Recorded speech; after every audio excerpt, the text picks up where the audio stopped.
నమస్తే, నేను Priyanka. Welcome to even TV news. వివరాల్లోకి వెళ్తే సిద్దిపేట జిల్లా గజ్వేల్ శ్రీ వాసవి కన్యకా పరమేశ్వరి ఆలయంలో ఆషాఢమాసం పూజలు, అమ్మవారికి శాకాంబరి అలంకరణ, గోరింటాకు సమర్పణ కార్యక్రమాలకు ఆలయం ముస్తాబైంది.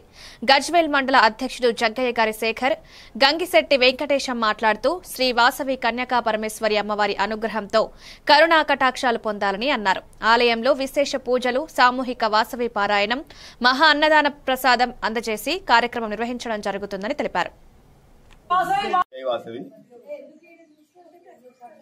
రేపటి కార్యక్రమానికి అమ్మవారికి శాకాంబరి అలంకరణ ఉదయం 8 గంటలకు అమ్మవారికి పాలాభిషేకం, పంచామృత అభిషేకాలు మరియు 9 గంటల గోపూజ, 10 గంటల నుంచి అమ్మవారికి అలంకరణ మరియు పారాయణం.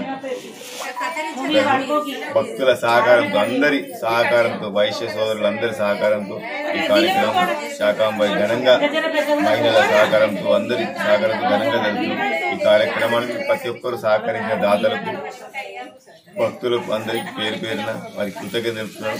ఇటువంటి కార్యక్రమం ప్రతి ఒక్కరు సహకరించాలని, రేపటి కార్యక్రమం అందరూ వచ్చి విజయవంతం చేయాలని కోరుతున్నాం. జై వాసవి.